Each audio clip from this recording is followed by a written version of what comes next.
Thank you for coming back to Fat Earth Smarts.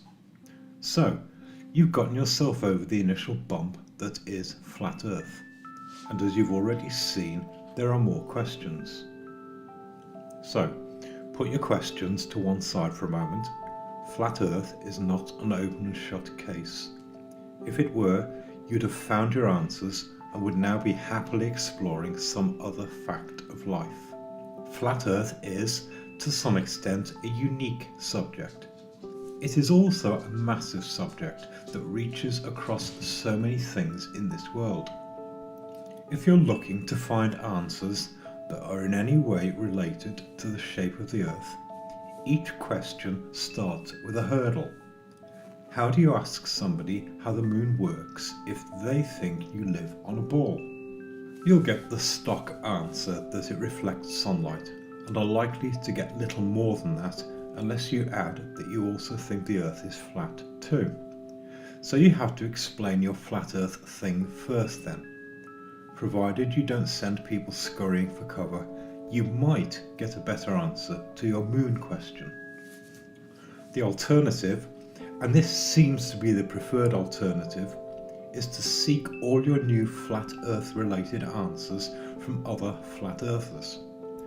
That presents you with another set of complications. The flat Earth community, as most of us know it, is an extremely new community. Virtually nobody was asking these questions up until a couple of years ago, and the sources were relatively scarce. So you have questions that most people think are dumb to begin with. It can seem a little lonely at first. Here you have this wonderful new truth which most people want to tell everyone else about, and nobody to tell it to. There are enough flat Earth nutcases to go around, and some to spare. So which ones do you listen to? Let's be clear at this stage. As in all things, there is good and bad, and that's without the added complication of some who simply want to spread disinformation. You will undoubtedly want to build your own list of people whose opinions you have learned to trust in this matter, and an unfortunate side effect is that we each build our own network of people. Indeed, if you read any good psychology book, you'll find that the factors on which each of us builds trust in someone else are too numerous to count.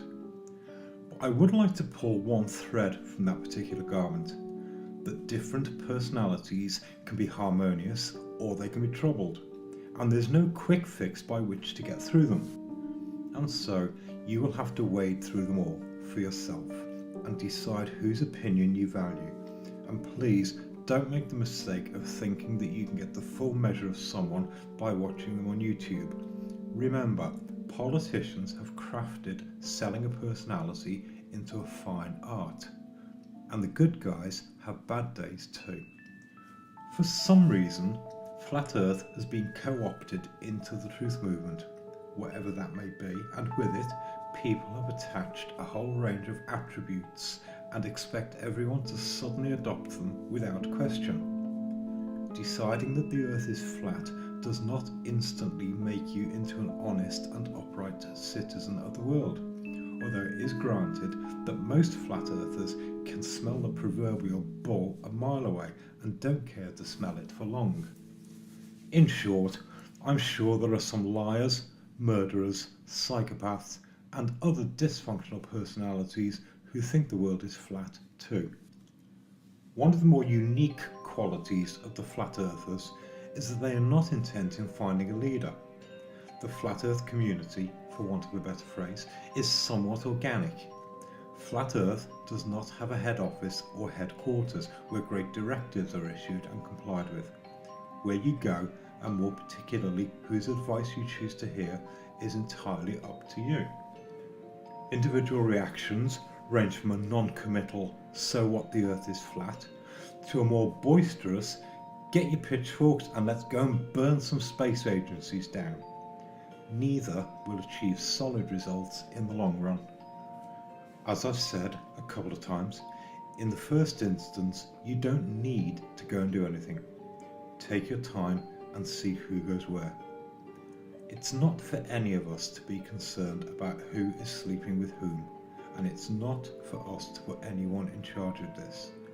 It won't take you long to start figuring out who is worth listening to. For my part, I don't put much store in people who hide behind anonymous electronic names.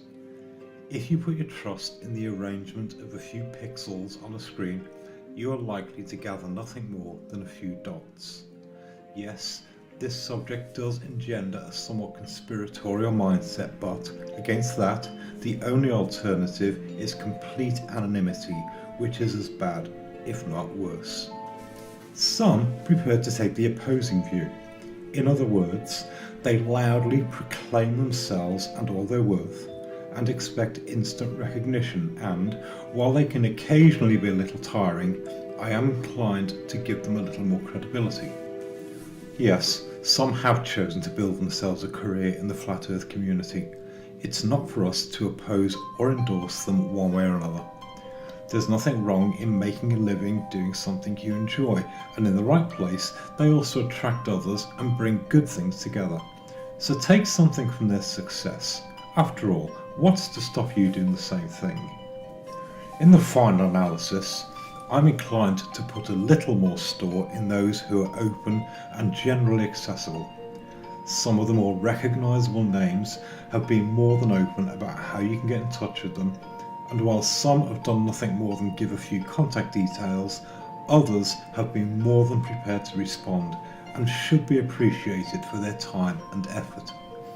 Let's remember that we are all private citizens and, as such, are entitled to a private life. Your opinion about the shape of the earth can really only be based on one thing, that is, proof that meets your own standards. I trust Mark will forgive me for using his example, but if your reason for deciding the world is flat boils down to "that nice Mr. Sergeant said so," it is really nothing more than the same house of cards that has been used to build the globe for so many years. There are good flat earthers out there, and while I am sure they have their own bad days, on balance their counsel is sound. Some have done some wonderful experiments, some have drawn some wonderful diagrams, and others seem to have a gift for putting the most complex arguments into plain speech. None of them have all the answers, and it can be a useful skill to simply see how others look at a problem. If flat earth was an open and shut case, then nobody would have any need to argue further. But it's not an open and shut case, and we do argue. And finally, don't lose sight of the fact that some people floating around flat earth really don't care one way or the other and have turned YouTube into something of a Facebook on steroids. It's entertainment, it costs less than a TV license, but their input is no more valuable than the evening news. Your mission, should you choose to accept, is to find the good ones and simply listen.